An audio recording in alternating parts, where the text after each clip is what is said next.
कि हिंदुस्तान में अब छोटे दज्जाल पैदा हो गए हैं और वो अगर भीड़ जमा कर पद यात्रा करके लोगों को भड़काएं और यूं कहें कि आपको दिल्ली ब्लास्ट के बाद आपने देखा होगा लोगों में भड़काने की कोशिश की जा रही है कि बम से उड़ाने वाले लोगों का भारत चाहिए या रक्षा करने वालों का भारत चाहिए। निशाना मुसलमानों की तरफ, वो कोई और होंगे उड़ाने वाले, हमारा उनसे ताल्लुक नहीं है। लेकिन हम भी आपसे ये कहते हैं, हाँ हम भी जवाब में कहते हैं, हमें भारत कौन सा चाहिए? गोली मारने वाले गोडसे का नहीं चाहिए, हर दिल में मोहब्बत पैदा करने वाले गरीब नवाज का चाहिए। अमन के पैगाम हर इलाके में फैलाने वाले उस गरीब नवाज को तुमने पढ़ा ही नहीं है। आज लोगों में नफरत का बाजार गर्म हो चुका है और इसलिए भी हम आपके सामने हाजिर हो जाते हैं कि आप डरो मत। देखिए एक बात मैं आपको बताता हूं, हर दिन हमारे लिए सब खुशहाली के नहीं होते, आजमाइश के भी वक्त आते हैं। चांद को भी गहन लगता है लेकिन जब छट जाता है तो फिर आबो ताब के साथ चमकता भी है। उम्मत मुस्तफा सल्लल्लाहु तआला अलैहि वसल्लम हमेशा से इम्तिहानात और आजमाइश के इस दौर से गुजरती गई है और साबित कदमी का ये इम्तिहान होता है। आज पूरी दुनिया हमारी तरफ झपट पड़ने की नजर से देख रही है। अभी जैसे कबीर साहब कह रहे थे, न मैं इस्लाम छोड़ूंगा न हिंदुस्तान छोड़ूंगा। किसी के बाप का है हिंदुस्तान? कोई निकाले कोई बिठाए, लेकिन लोगों में एक डर फैलाने की कोशिश की जाती है, भय फैलाया जाए और मुसलमान डरा सहमा जी हुजूरी करने पर आ जाए। याद रखो मेरे अजीजों, ये तूफान तुम्हारे ईमान का इम्तिहान ले रहा है। इस तूफान में जितने खसो खाशाक और कचरे हैं सब उड़ जाएंगे और जो मोहब्बत मुस्तफा के साथ है वो इन तूफानों का डटकर मुकाबला करेंगे और खड़े रहेंगे। इससे बड़े भी इम्तिहानात आ जाए वो डटे रहेंगे और जमे रहेंगे। कुरान कहता है इन्नल्लज़ीना क़ालू रब्बुना अल्लाह सुम्मा इस्तक़ामू, बेशक वो लोग जिन्होंने कहा अल्लाह हमारा रब है फिर उस पर जमे रह गए, फिर उस पर डटे रह गए, उनके साथ क्या होगा? ततनज़्ज़लु अलैहिमुल मलाइका, अल्लाह फरमाता है उन पर अल्लाह फरिश्तों को उतारेगा। वो ये कहते हुए आएंगे, फरिश्ते डरो मत, घबराओ मत, थोड़े दिनों की बात है। जिस जन्नत का अल्लाह ने तुमसे वादा किया है वो जन्नत भी तुम्हारे इंतजार में। वो दिन आए हैं हमारे। आज हर जगह पर कोई चाकू छुरी पर डराने की कोशिश कर रहा है। अरे आजकल के पैदा हुए कीड़े मकोड़े भी आ गए मोहम्मद अरबी सल्लल्लाहु अलैहि वसल्लम के शेरों को मुंह दिखाने के। हालात हमारे बदले हुए हैं। हमें अफसोस इस बात का है कि हमने जो हालात आज महसूस किए उसकी वजह ये तरीके मुस्तफा को छोड़ना है वजह बर्बादी। इसी से कौम दुनिया में हुई है बेइक्तिदार अपनी। उनके जो हम गुलाम थे खल्क के पेशवा रहे, उनसे फिरे जहां फिरा फिराई कमी वकार में। ये तो हालात हमारे इस तरह के हो गए कि हमारे बच्चे आवारा हो गए, हमारे जवान रास्ता भटक चुके। इसके लिए एक मशहूर मुहावरा, बल्कि किसी ने ये शेर के अंदाज में कहा था, दीवार क्या गिरी मेरे खस्ता मकान की, दीवार क्या गिरी मेरे खस्ता मकान की, लोगों ने आने जाने का रास्ता बना लिया। होता यही है कि घर की दीवार गिर गई तो लोग इधर से उधर जाने का उसको रास्ता बना लिए। तुम्हारे अखलाक थोड़े नीचे क्या आ गए, हर किसी कौम ने तुमको अपने निशाने पर रख लिया। हर कोई ट्रायल मुसलमानों पर करने लग गया। जिसको भी आज लोगों में, एक बात आपको मैं बताऊं, कहीं छुपा हुआ भी कोई कीड़ा मकोड़ा होगा, उसे मशहूर होना है तो मुसलमानों पर भोंक कर मशहूर होना चाहता है। इस्लाम पर बोल करके वो बाहर आना चाहता है, हीरो बनना चाहता है। हीरो बनने की ये जो होड़ लगी हुई है, हैरत की बात है, तुम्हें उस तरह की सस्ती शोहरत में भी हम ही याद आते हैं, वहां पर भी हमारी जरूरत होती है।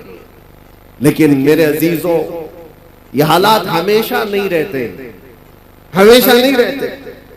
मुसीबतों के वक्त सैयदना बिलाल हबशी रज़ी अल्लाह ताला, हजरत खब्बाब इब्न अल-अरत, ये वो सहाबा हैं जिन्होंने हजरत खब्बाब को जान जिनकी जा चुकी है, हजरत खुबैब इब्न अदी जिनको कुफार और मुशरिकीन ने खत्म कर दिया है। ये सारे हालात देख करके हुजूर पाक सल्लल्लाहु अलैहि वसल्लम के पास सहाबा आए और पूछने लगे, या रसूल अल्लाह, क्या हमारा दीन हक नहीं है? ये सवाल सुनो तवज्जो से। जब मुसीबतें ज्यादा आई थी, अरे उसका 5% भी आज आप नहीं देख रहे, हम नहीं देख रहे हैं, जो सहाबा पर गुजरी।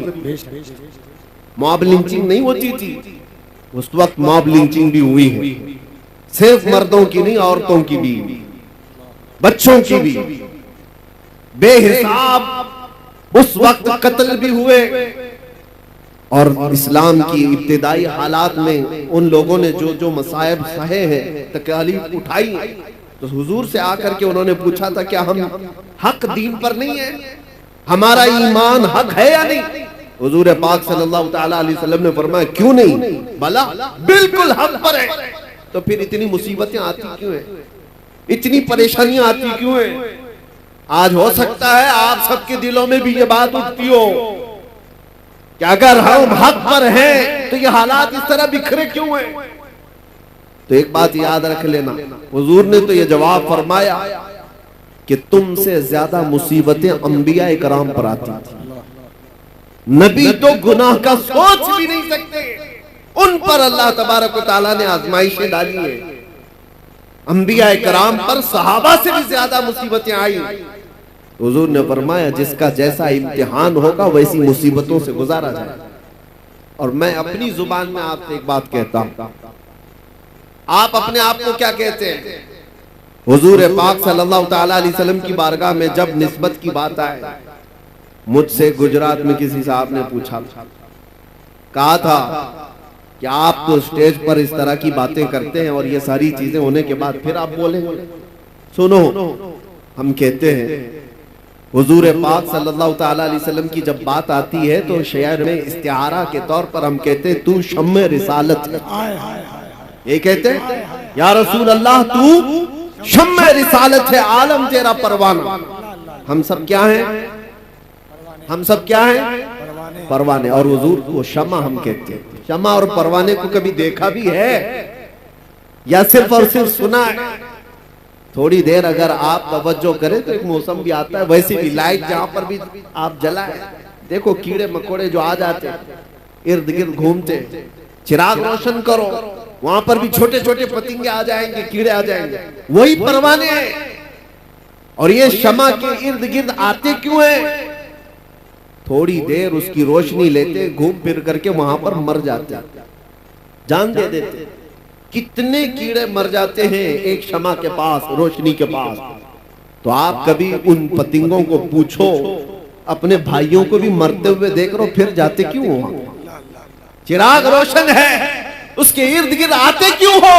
परवाना जवाब देगा, मैं पैदा ही हुआ हूं शमा पर जान देने के लिए।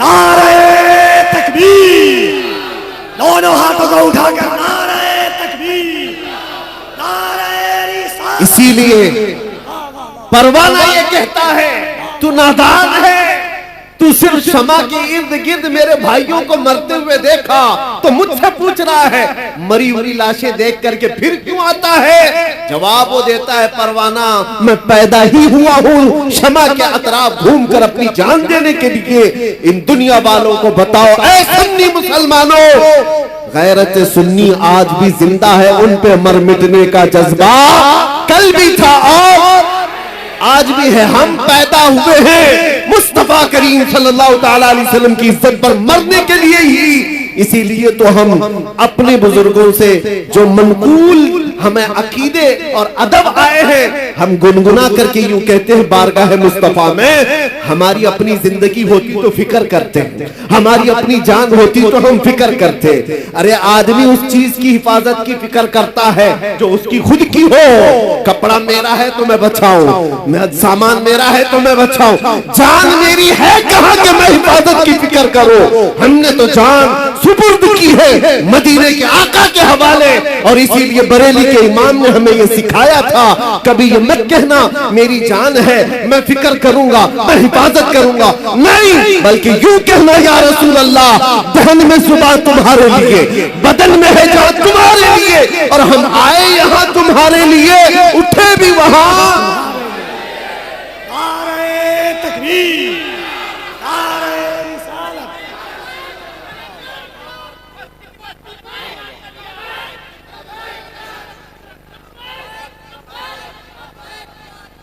आप तवज्जो करें, हम आए यहां तुम्हारे लिए और उठे भी वहां। अरे वो परवाह करें जिसे मरने का डर हो।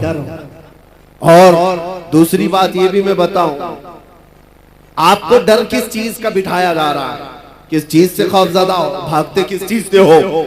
सबसे लास्ट इस दुनिया में कुछ होने वाला है तो मौत है। सबसे आखिरी चीज क्या होने वाली है, उसके बाद क्या है।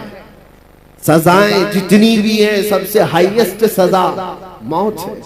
और मौत उसके लिए डरावना सपना है जिसको जलना है, जलना है, जलना है। और मोमिन के लिए डरावना सपना नहीं है, ये तोहफा है। इधर आंख बंद हुई उधर दीदारे मुस्तफा हुआ, उसके लिए डरावना सपना नहीं है। और सच्चा मोमिन तो इंतजार में गुजारता है, न जाने वो शब कब आएगी जब मैं इस दुनिया को छोड़कर अपने महबूब के पास जाऊंगा। हाँ मेरे अजीजों, हम वो लोग नहीं है। इसीलिए इकबाल ने कहा था, अंग्रेजों ने परख करके देखा था तुम्हारी तबीयत को, और उसके बाद ये जुमला कहा था, ये फाका कश मौत से डरता नहीं जरा, ये फाका कश मौत से डरता नहीं जरा। हकीकत है ये, अंग्रेजों ने जो कहा था, ये भूखे रहते हैं, प्यासे रहते हैं। फाका कश किसको कहते हैं, महीनों से इनके घर में रोटी नहीं आती, कपड़े के मोहताज है, घर की छत नहीं है, लेकिन मौत से डरता नहीं है। कौन सी चीज है जो इसे निडर बनाकर रखी हुई, कौन सी चीज है जो इसे बेखौफ बनाकर रखी है। अंग्रेज कहता है रूह मोहम्मदी इसके बदन से निकाल कर, रूह मोहम्मदी। सारी दुनिया इसी के चक्कर में है कि वो रूह मोहम्मदी जो इनके पास है उसे निकाल। आखिर हद तक मेरे अजीजों, दुनिया जिस चीज की कोशिश करती रहेगी वो यही है।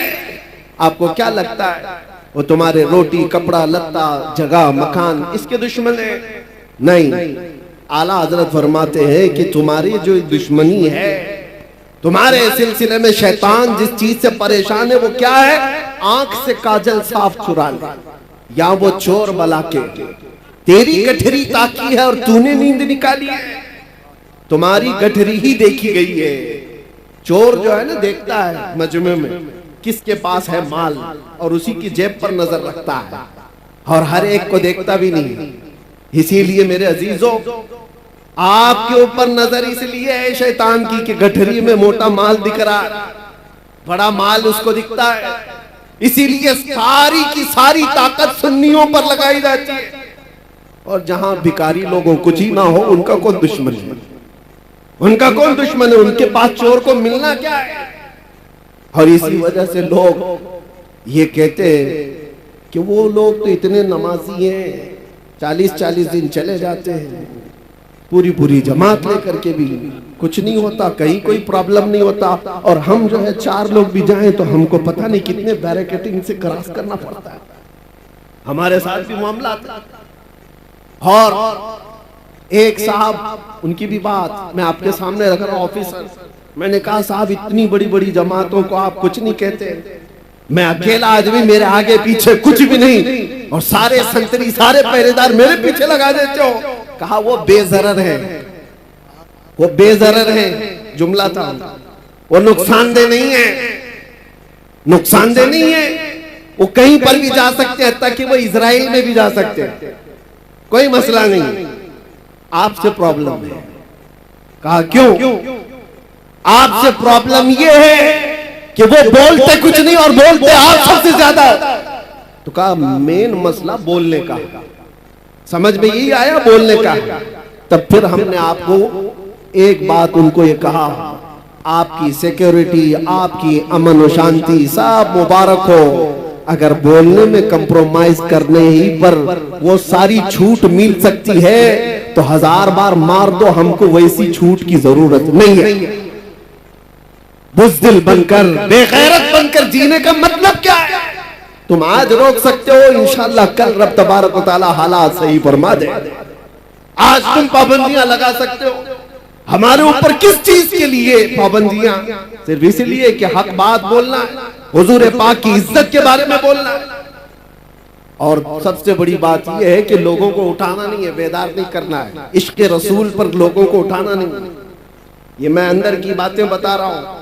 कुछ लोगों ने मुझे आकर ये कहा भी आपको जितना दूसरे टॉपिक्स पे बोलना है बोलते रहिए, कोई मसला नहीं है, लेकिन बस ये आप जो नामूसे रिसालत और इश्क रसूल की बात जिसमें नौजवानों को उठाते हैं ये बंद कर दीजिए। कहा यही तो असल है, और जान नहीं रही तो फिर जिस्म का मतलब ही क्या?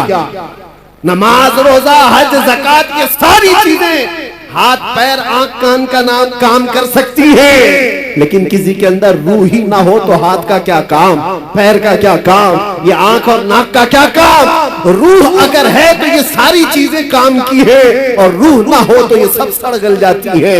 इसीलिए इश्क मोहम्मद ही हमारी रूह है, मुस्तफा करीम का नाम हमारी जान है, और इसके बगैर हमारा कुछ नहीं है। इसीलिए आला हज़रत ने क्या कहा था, वो जो न थे तो सुन्नियों को पता है, वो जो ना हो तो। दूसरा जुमला आपकी तरफ से ही होता है, हमने देखा है, जाहिल से जाहिल मोहल्ले में भी जाकर के पूछो, वो दूसरा जुमला खुद ही कहेंगे, वो जो ना हो तो। सबको पता है हमारी जिंदगी में भी वो जो ना हो तो, अरे कब्र में भी वो जो ना हो तो, और हश्र में भी वो जो ना हो तो, तुम्हारी नमाज में भी, तुम्हारी अजान में भी वो जो ना हो तो। ये एक बात याद रखो, आबरूए माज़ना में मुस्तफा, हम सबकी इज्जत आबरू मुस्तफा के नाम से है, और अगर वो ना हो तो फिर कुछ भी नहीं है, कुछ भी नहीं है। इसीलिए अपनी सारी ताकत और कुव्वत इसी बात पर लगाओ कि मुझसे ये दौलत कोई छीनने ना पाए, मुझसे ये चीज कोई छीनने ना पाए। मैं जो बात कह रहा था उसको मैं आगे बढ़ाता हूँ। हालात हमेशा एक तरह के नहीं रहते। लोग अगर ये समझते ताकत के नशे में कि सब कुछ अब जैसा चाहे वैसा चला लेंगे, तो बाज औकात कुत्ता भी जो बैलगाड़ी के नीचे चलता है वो यही सोचता है पूरी बैलगाड़ी मैं ही चला रहा हूं, उसको भी ऐसा लगता है। और लोग डर जाते हैं, स्टेज वाले भी, मैं जैसे ही कुत्ता कहता हूं। आपको डरने की जरूरत नहीं, खौफजदा होने की जरूरत नहीं। मेरे अजीजों, हमने ये उसका इजहार भी कर दिया, जिनको तकलीफ थी हमने उसके जवाब में कह दिया, आपको तकलीफ होती है किसी को भी कुत्ता कहने से, लेकिन मुझे नहीं होती। आप मुझे 1000 बार कुत्ता कहो, लेकिन इसका उसका नहीं, दरबारे रिसालत का। हम खुश होंगे, हमारी पहचान ही वो है। सगे तैबा सब कह कह के पुकारे बेदम, यही रखियो मेरी पहचान मदीने वाले। हमें सब इस बात से डर नहीं है। आज से मैं कहता हूं कि हालात हमेशा के नहीं रहते। सहाबा इकराम रिज़वानुल्लाह ताला अलैहिम मजमाइन ने बदर के हालात देखे, उहद के हालात देखे, खैबर के हालात, खंदक के हालात देखे, और हुदैबिया में सुलह के हालात भी देखे। ऐसा वक्त भी आया था कि मक्का के कुफार और मुशरिकीन ने जोर जबरदस्ती कर डाला था, सारी अपनी पसंद की सुलहनामे में शर्तें लगा रखी थी कि मदीने से कोई भाग करके आएगा तो हम वापस नहीं करेंगे, मक्का से कोई भाग कर जाएगा तो आपको वापस करना पड़ेगा। सब सहाबा ने देखा था ये दबी हुई सुलह है, ये झुक करके मानने वाली बात है। ये वक्त हमेशा नहीं रहता। सहाबा ने उस वक्त, जानते हो, बेचैनी और बेकरारी में कहां तक पूछा था। सैयदना उमर इब्न खत्ताब, या आज के हालात पर मैं बात कर रहा, हो सकता है कोई भी इसमें इस तरह के ख्यालात लेकर के बैठा हो कि हम हक पर हैं, तो ऐसे हालात क्यों बने हुए? हजरत उमर ये चाहते थे कि जंग हो जाए, हम मक्का वालों से जंग करके उमरा कर लेंगे, हम 1400 की तादाद में। हुजूर मना कर रहे थे कि नहीं, जंग की जरूरत नहीं, हाजत नहीं, मैं जो देख रहा हूं वो तुम नहीं देख रहे। हजरत उमर जा करके सहाबा को पकड़ पकड़ कर कह रहे थे क्या जंग की तैयारी नहीं कर सकते? यहां तक कि हजरत अबू बकर सिद्दीक के पास आकर के उन्होंने कहा, हजरत उमर ने, कि अबू बकर चलो रसूलुल्लाह से बात तो करते हैं कि जंग करेंगे हम, हमें ये सुलह करने की जरूरत क्या है? हजरत अबू बकर सिद्दीक ने उनको कंधा हिला करके क्या कहा था जानते? कहा इल्ज़म गर्ज़क या उमर, ऐ उमर अपनी गैरत में रह करके बात करो, इसलिए कि तुम किसके बारे में कह रहे हो? रसूलुल्लाह। वो जो देखते हैं वो वही खुदा के जरिए से देखते हैं। अल्लाह तबारक व तआला ने उनको वो इल्म दिया है। तो हजरत उमर खामोश हो गए। उसके बाद हुआ क्या जानते हैं? साल नहीं गुजरा था, साल नहीं गुजरा था कि 10,000 सहाबा की तादाद के साथ मेरे आका मक्का में फातिह की शान से दाखिल हुए थे। मक्का में जब तशरीफ लाए थे, कत्ल गारत करते हुए नहीं आए थे। ताकत का नशा जिसको आज चढ़ता है ना, वो लोग क्या कहते हैं कि आज हमारा पावर है, जो कुछ चाहे जिसको चाहे जैसे चाहे मार दे, खत्म करे। रसूलुल्लाह सल्लल्लाहु अलैहि वसल्लम का मिजाज तो देखो। तकरीबन जिनको सहाबा को 20 साल तक जिन्होंने तकलीफें दी हैं, वो मक्का में दुश्मन मौजूद थे, पकड़ के उनको मार सकते थे। हुजूर पाक जब मक्का में तशरीफ लाए, सहाबा सब साथ में, ऐलान हो रहा था। सहाबा कह रहे थे अल यौम यौमुल मलहमा, आज तो गोश्त के छितड़े उड़ाने का दिन है, दुश्मनों को पकड़ के मारे। नबी आखिर ज़मान सल्लल्लाहु तआला अलैहि वसल्लम ने क्या फरमाया? नहीं, अल यौम यौमुर रहमा, आज का दिन रहम करने वाला दिन, माफ किए जाएंगे सब। मक्का के उन पुराने पुराने दुश्मनों को रसूलुल्लाह सल्लल्लाहु अलैहि वसल्लम ने माफ कर दिया। ताकत जब किसी के पास आए तो रसूलुल्लाह को देखे। मेरे आका सल्लल्लाहु अलैहि वसल्लम का मिजाज क्या है? कमजोरों को या मगलूब लोगों को पकड़ करके मारा नहीं है, उन्हें माफ किया है।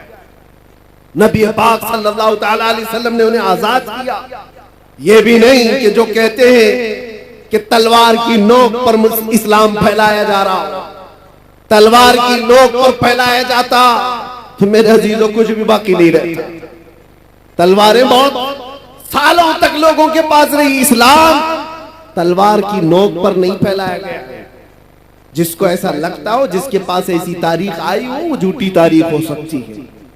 सच्चाई ये है कि अल्लाह के हबीब सल्लल्लाहु तआला अलैहि वसल्लम के उन अजीम अखलाक को देखकर सहाबा दामन इस्लाम से वाबस्ता हुए थे और दुनिया एक बड़ी जमात के साथ इस्लाम को अपना रही थी और आज भी अपनाती है। आज बताओ जो नए यूरोप अमेरिका में दाखिले इस्लाम हो रहे हैं, उनको कौन तलवार की नोक पर बुलाता है? उनको कौन गर्दन पर तलवार रखता है? पढ़ो, इस्लाम की सच्चाइयों को तो समझ में आएगा। लेकिन मेरे अजीजों, आपसे ये बात अर्ज करना है मुझे कि हालात हमेशा एक तरह के नहीं होते। आज तुम्हारा इम्तिहान है, आज तुम्हारी आजमाइश का वक्त है और इसी आजमाइश और इसी इम्तिहान के वक्त के लिए ही मैंने कहा था कुछ देर की खामोशी है। इसी के लिए तो कहा था। बाकी का जुमला आप करें, बाकी सबको पता है।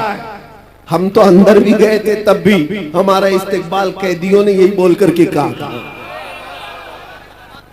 हमें पता भी नहीं था, अंदर बेरक में बैठे सारे लोग अंदर से पुकार रहे थे, मौलाना साहब आ गए, कुछ देर की खामोशी है।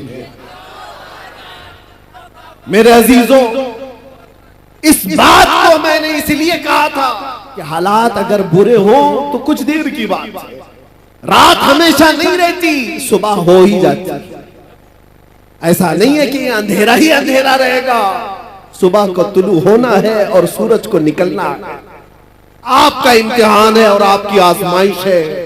आप में से कितने ऐसे लोग हैं जो नामूसे मुस्तफा सल्लल्लाहु ताला अलैहि वसल्लम के लिए खड़े रहते हैं, और कितने ऐसे हैं जो बिक जाते हैं। ये आज देखा जाएगा। हमने देखा है बहुत सारे लोगों को, वो आते भी हैं जाते भी, हमारे आसपास भी। ये वो हवाओं वाले लोग हैं जिनको अहमद अली साहब अभी कह करके गए। कुछ लोग वो हैं जो जी हुजूर से आगे नहीं गए, उनकी किस्मत में होगा। लेकिन आप एक बात याद रखो, आपने अपनी जान और अपना ईमान रसूलुल्लाह को समझा है, तो इस बारे में किसी से समझौता करने की जरूरत नहीं है। अपनी आइडेंटिटी के साथ रहो, इंशाअल्लाह सब खैर होगा। अल्लाह कादिर मुतलक है, मालिकुल मुल्क जुल जलाली वल इकराम है। बड़े से बड़े आए इस रुए जमीन पर जिन्होंने खून की नदियां बहाई, बड़े से बड़े तुर्रम खां आए, लोगों की खोपड़ियों से मीनार बनाए, लेकिन क्या वो हमेशा के रह गए? उनका भी अंजाम खतरनाक हुआ। फिरौन भी गर्क हुआ है, नमरूद भी मर गया है, कोई बाकी नहीं रहा। यूनान और मिस्र, रोमा सब मिट गए जहां से, बाकी मगर है अब तक नामो निशान हमारा। तौहीद की अमानत सीनों में है हमारे, आसान नहीं मिटाना नामो निशान हमारा। और कुछ बात तो है कि मिटती नहीं हस्ती हमारी, कुछ बात तो है कि मिटती नहीं हस्ती हमारी। सदियों रहा है दुश्मन दौरे ज़मा हमारा। और आप सबको ये बात मैं कह के जाता हूं कि आप तमामी हजरात के पास जो दौलत ईमान है, इश्क मुस्तफा की दौलत है, ये इतनी बड़ी दौलत है कि इसके बाद फिर आपको डर और खौफ की जरूरत ही नहीं। आला हजरत कहते हैं, खौफ न रख रजा जरा, तू तो है अब्दे मुस्तफा, तेरे लिए अमान है, तेरे लिए अमान है। असल जिंदगी कौन सी है आप मुझे बताओ, इस दुनिया की या आखिरत की? पूरे मुसलमानों का अकीदा यही है, आखिरत की जिंदगी वही असली जिंदगी है, मरने के बाद की जिंदगी वही असली जिंदगी है। वो नॉन एंडिंग है, खत्म होने वाली नहीं है। उस जिंदगी की तैयारी करना चाहिए या इस जिंदगी की? मुझे बताओ। आखिरत की, तो आखिरत की जिंदगी अगर चाहते हो तो आओ। आखिरत का मैदान, वो महशर का मैदान, वो किसी के बाप दादाओं का नहीं है। यहाँ के बादशाह हो, यहाँ के तुर्रम खां हो, सब के सब जूतों की नोक पर आ जाएंगे जिन्होंने घमंड किया है, जिन्होंने तकब्बुर किया है। अल्लाह ताला क़यामत के दिन पुकार करके कहेगा, ऐनल मुतकब्बिरून, कहाँ है वो घमंड करने वाले लोग, कहाँ है वो जुल्म करने वाले लोग? उनको चूंटियों की तरह लाया जाएगा, उनकी कोई वकात नहीं। और जो उनकी जी हुजूरी में है वो भी सुन ले, उनका दामन, उनकी चप्पल उठाकर चलने वाले वो भी सुन ले। तुम्हारा भी हशर उनके साथ ही होगा। फिरौनों के साथ चलते थे तो फिरौनों के साथ जहन्नम में जाओगे। अगर नमरूदों की जी हुजूरी करते थे तो वहां पर भी तुम्हारा शुमार उनकी ही जमात में होगा। लेकिन जो बंदा यहाँ मुस्तफा करीम की इज्जत पर पहरा देता था, मुसीबतें सहता था, क़यामत के दिन उसे पुकारा जाएगा, कहाँ है वो महबूब की उम्मती, कहाँ है वो जमात जो दुनिया की जुल्म सतम सह करके आई है। और उस दिन हम देखेंगे मेरे अजीजों, उस दिन हम देखेंगे अर्श हक है, मसनद रिफअत रसूलुल्लाह की देखनी है हश्र में इज्जत रसूलुल्लाह की, और हम रसूलुल्लाह के, जन्नत रसूलुल्लाह।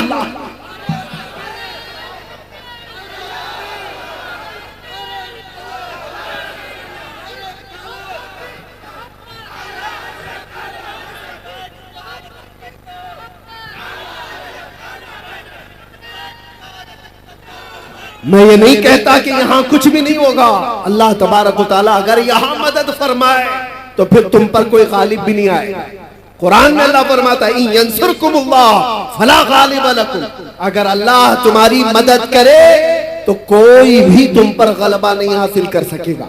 व इन यख़ज़ुलकुम फमन ज़ल्लज़ी यंसुरकुम मिन बादी, और अगर अल्लाह तबारक व तआला तुम्हें छोड़ दे तो फिर उसके बाद कोई और मदद भी नहीं कर सकेगा।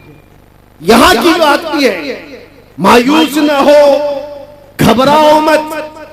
अल्लाह ताला ने जो वादा फरमाया वो बरहक है। अगर तुम आखिरत के लिए जीते हो तो फिर तुम्हारी जिंदगी कामयाब है। डरो मत, थोड़ी मुसीबतें सह करके यहां से निकलना ही। आज या कल हम रखते सफर बांध लेंगे। कुछ वो लोग हैं जो पिछले साल तुम्हारे साथ थे, वो आज जा चुके। हो सकता है हम में से जो आज बैठे हैं अगले साल वो ना रहे, अगली सुबह भी ना रहे, किसी का भरोसा नहीं। हम सब मुसाफिर हैं, चल रहे हैं और निकल जाएंगे। अगर आखिरत की जिंदगी हमेशा की समझते हो, आखिरत का तस्वुर तुम्हारे दिलो दिमाग पर हावी है, तो फिर यहाँ की इन तमाम चीजों पर नजर मत रखो कि क्या जा रहा है यहाँ पर। बस अपना ईमान बचा करके रखो और इज्जत तो उस दिन देखनी है। फकत इतना सबब है इन इकादे बज़्म महशर का। और आपको मैं बताऊं, एक सहाबी है हजरत अनस रज़ियल्लाहु ताला, सबके लिए है यह हदीस। वो कहते हैं एक ऐसी हदीस है जिसको सुनने के बाद मुझे जिंदगी में सबसे ज्यादा खुशी हासिल हुई। हजरत अनस कहते हैं, कौन सी है? हुजूर पाक सल्लल्लाहु ताला अलैहि वसल्लम से हजरत अनस ने पूछा, या रसूल अल्लाह सल्लल्लाहु ताला अलैहि वसल्लम, क़यामत का हाल क्या होगा? हुजूर ने फरमाया, अल मरउ मअ मन अहब्ब। हुजूर फरमाते हैं, ऐ अनस, दुनिया में जो जिसके साथ मोहब्बत करता था, क़यामत के दिन भी वो उसी के साथ उठाया जाएगा। ऐ लोगों, किसी लैला के मजनू बनने की जरूरत नहीं। हाँ, ये झूठे आशिक हैं, ये झूठे आशिक हैं। जो हमारे पास कितने किस्से हैं ऐसे।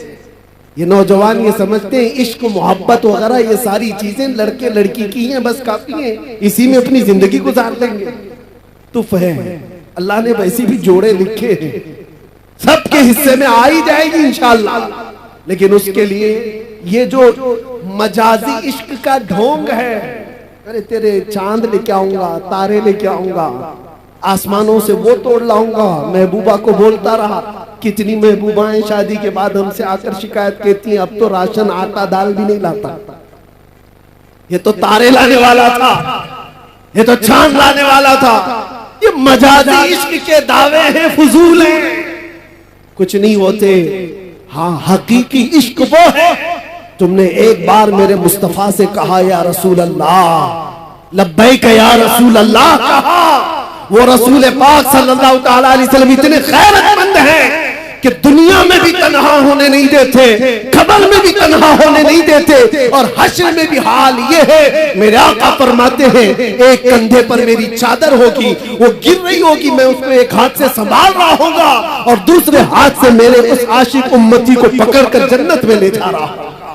जो न भूला हम गरीबों को रजा, याद उसकी अपनी आदत कीजिए। अरे गैर नत्थु खेरे का जिक्र करने की जरूरत ही नहीं। हम रसूलुल्लाह के, जन्नत रसूलुल्लाह की, और देखनी है हश्र में, उस दिन का इंतजार करो मेरे अजीजों। क्या मंजर है, वो क्या माहौल है। आपने सुना भी होगा हदीसों में और उलमा से बयान में सुनते होंगे, ये उम्मत, ये मखलूक आदम अलैहिस्सलाम के पास जाती है अपनी सिफारिश के लिए। आदम अलैहिस्सलाम भेजते हैं नूह अलैहिस्सलाम के पास, इज़हबू इला गैरी, मेरे अलावा किसी और के पास जाओ। नूह अलैहिस्सलाम दूसरे नबी के पास भेज रहे हैं, ऐ मखलूक खुदा, ऐ इंसानों का हुजूम, जाओ किसी और नबी के पास, आज मेरे ही लिए मसला है। नफ्सी नफ्सी का वो जिक्र कर रहे हैं। ये सुना है ना हदीस आपने, 1,24,000 कमोबेश अंबिया कराम के पास ये उम्मत, बल्कि ये पूरी इंसानियत घूमती रही सिफारिश करवाने के लिए कि अल्लाह हमारा हिसाब तो, और उसका गजब, अल्लाह तबारक व तआला अपने कहर और गजब में है।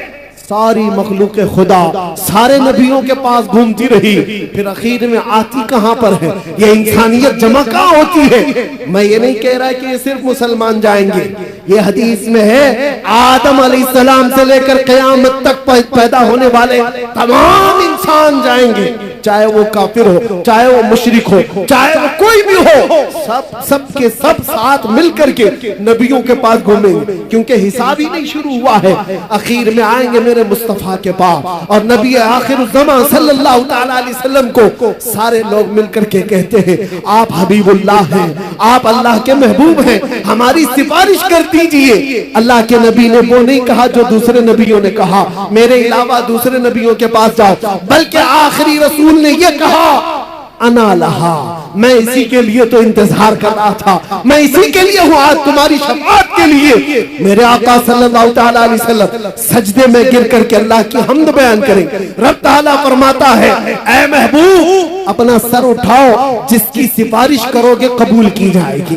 मैं आपसे पूछता हूँ, तवज्जो, मैं आपसे पूछता हूँ कि ये सारा मंजर आपको भी पता है कि सारे लोग कहाँ जाएंगे? आदम अलैहिस्सलाम के पास, नूह अलैहिस्सलाम के पास, इब्राहिम अलैहिस्सलाम के पास, इस्माइल अलैहिस्सलाम के पास, मूसा अलैहिस्सलाम, ईसा अलैहिस्सलाम, सबके पास जाएंगे। ये पहले से बताया गया है, बार बार सुनाया गया है।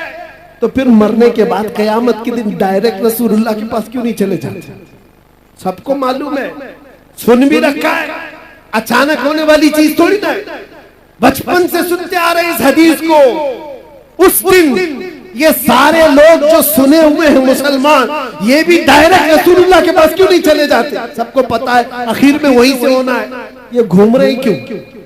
इधर से उधर, उधर से इधर, इधर से उधर, उधर से इधर। उस दिन मेरे अजीजों मेमोरी निकाल ली जाएगी, दुनिया के तमाम मामलात याद नहीं रहेंगे, घुमाया जाएगा और आखिर में मेरे मुस्तफा के पास लाया जाएगा। क्यों? आला हजरत इस मंजर को बयान करते हैं। क्यों? इसलिए खलीलो नजी मसीहो सफी सभी से कहीं न बनी। खलीलो नजी मसीहो सफी सभी से कहीं न बनी। ये बेखबरी की खल्क फिरी कहां से कहां तुम्हारे लिए। फकत इतना सबब है इन इकादे बज़्म महशर का कि उनकी शान महबूबी दिखाई जाने वाली है। कयामत के दिन भी उनकी शान महबूबी दिखाई जाने वाली है। ऐ सुन्नी मुसलमानों, अपने नबी आखिर ज़मान सल्लल्लाहु ताला अलैहि वसल्लम की इज्जत पर मर मिटने वाले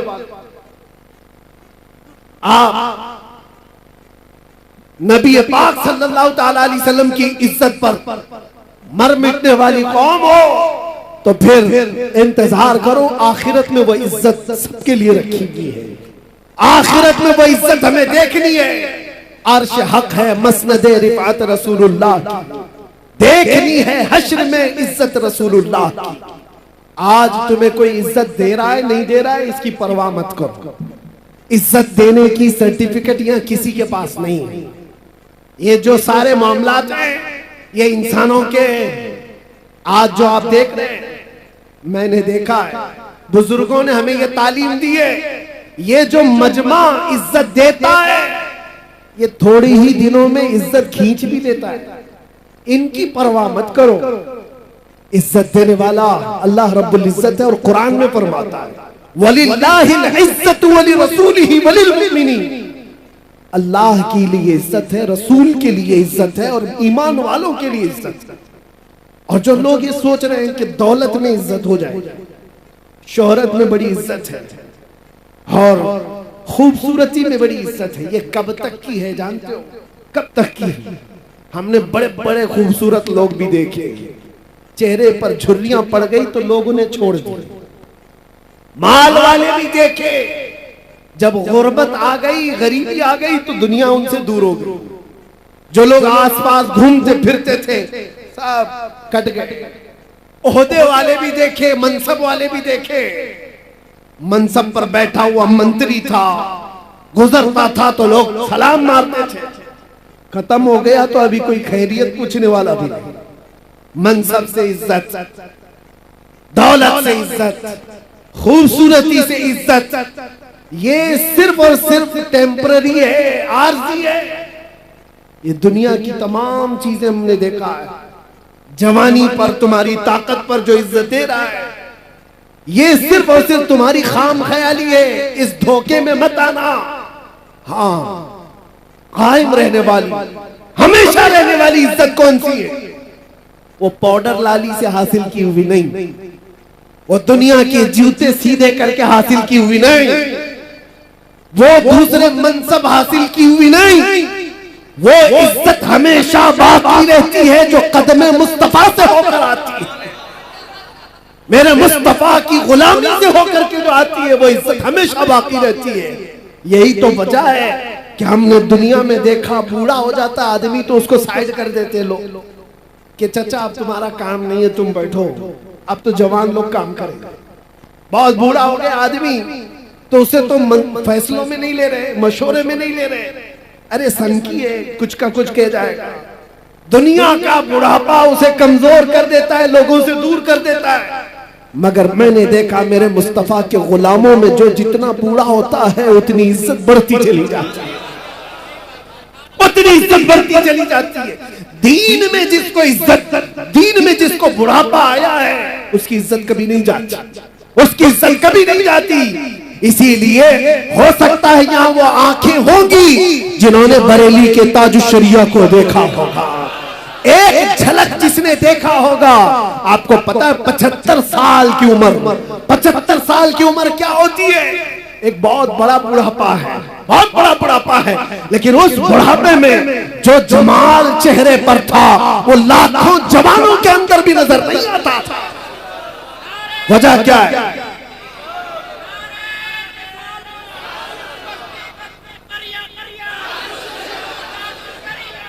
आज भी मेरे अजीजों वो बुढ़ापे हमने देखे हैं, दूसरे बुढ़ापे और हैं जहां लोग भूल जाया करते हैं, लोग उनको सनकी बाबा कह करके हटा देते हैं, लोग उनको मजलिसों में बैठाते नहीं। लेकिन एक बुढ़ापा वो है जो दीन पर आया है, मेरे मुस्तफा के नाम पर आया है, वो जितना बढ़ता जाता है इज्जत बढ़ती चली जाती है। हमने ऐसे कितने उलमा मशाइख को देखा, आज भी बड़े मशाइख मौजूद हैं।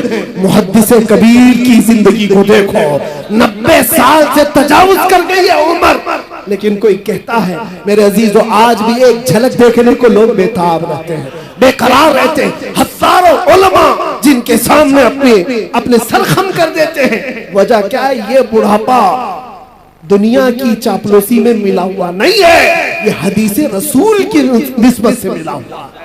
यह उम्र मुस्तफा करीम की गुलामी में मिली हुई है। इसीलिए आप सबसे भी एक बात ही कहूंगा और मैं अपनी तकरीर यहाँ पर खत्म करता हूँ। इधर उधर कहाँ जहाँ जहाँ मन करे ढूंढ करके वापस आ जाना।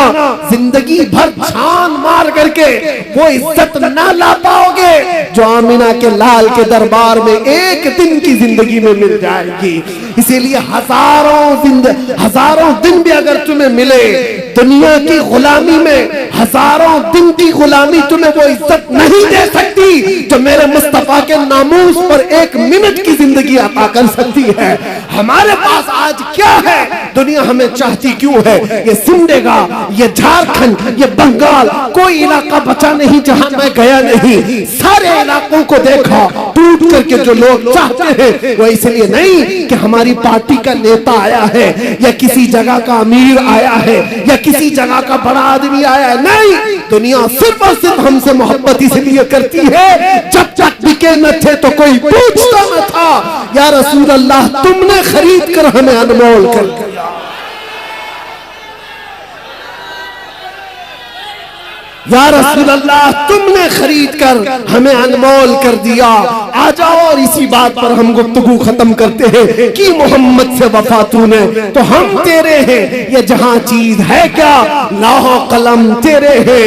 कुव्वत इश्क से हर बस्त को बाला कर दो, दहर में नामे मोहम्मद से उजाला कर दो। और दुनिया कुछ नहीं देती, कुछ नहीं देती, जितना देती उससे डबल ले लेती है। इसलिए आला हजरत की इस बात पर कुर्बान जाओ। कौन देता है देने को मुंह चाहिए। अरे देने वाला है सच्चा, देने वाला है सच्चा हमारा नबी। लब्बैक या रसूल अल्लाह।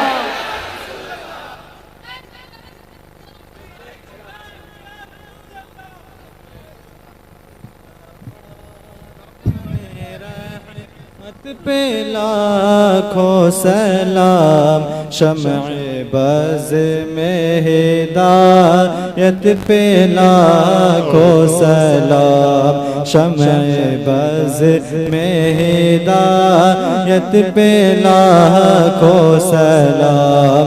जिस सुहानी घड़ी चमका तैबा का चाँद, जिस सुहानी घड़ी चमका तैबा का चाँद, उस दिल रोज़े साअत पे लाखों सलाम। जाने रहमत पे लाखों सलाम, शम्अ बज़ में हिदायत पे लाखों सलाम।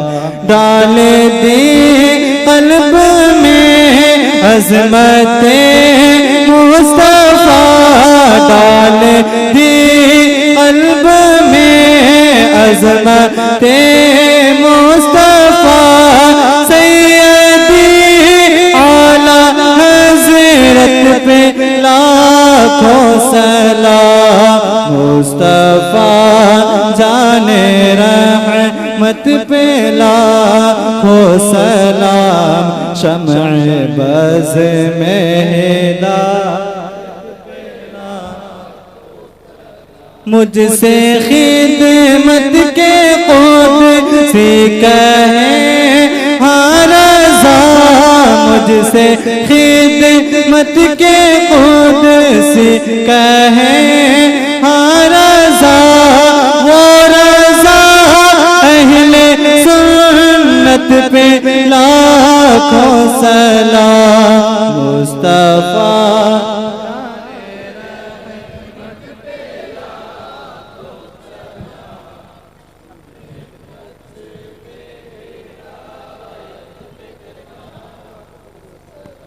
सलातु वस्सलामु अलैका या रसूल अल्लाह, सलातु वस्सलामु अलैका या नबी अल्लाह, व अला आलिका व अस्हाबिका या खैर खल्क़िल्लाहि सल्लल्लाहु तआला अलैहि वसल्लम।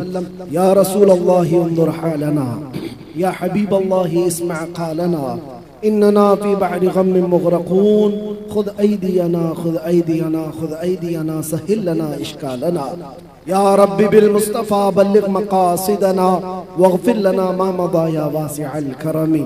इलाहुल आलमीन सत्तारुल उयूब गफ़्फ़ार ज़ुनूब क़दीर जब्बार, खुदा इस मजमे को अपनी बारगाह में शर्फ़ क़बूलियत अता फरमा। इस जलसे में जितने बच्चे बूढ़े मर्द ख़वातीन जवान हाजिर आए, सबकी हाज़िरी को कबूल फरमा ले। ए अल्लाह करीम, खुदा यहाँ से निकलने से पहले हम सब की बख्शिश का ऐलान फरमा दे। या रब्बल आलमीन या अकरमल अकरमीन, हम सब के तमाम सय्यात को हसनात में तब्दील फरमा दे।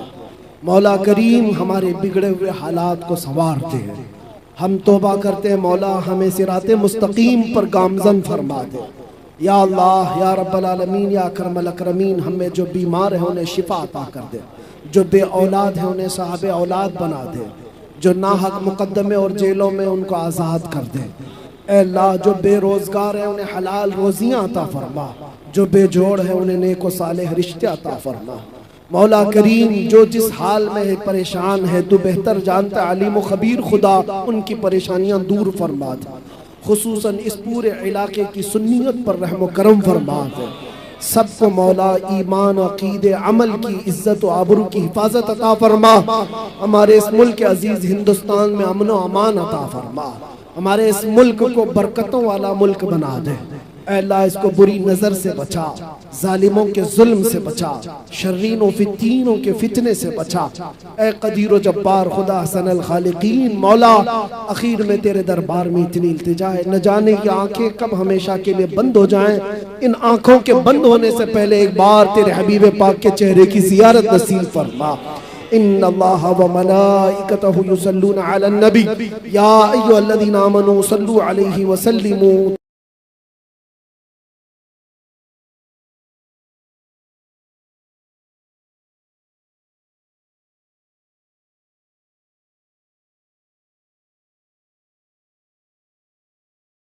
आखिर दावाहुम अनिल हम्दुलिल्लाहि रब्बिल आलमीन। जब दमे वापसी हो या अल्लाह, जब दमे वापसी हो या अल्लाह, लब पे जारी हो बस ला इलाहा इल्लल्लाह मुहम्मद रसूलुल्लाह।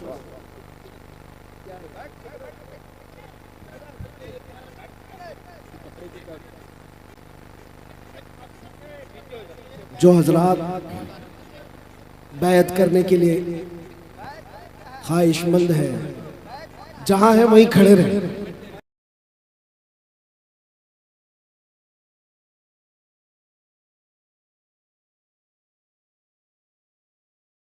करने की नीयत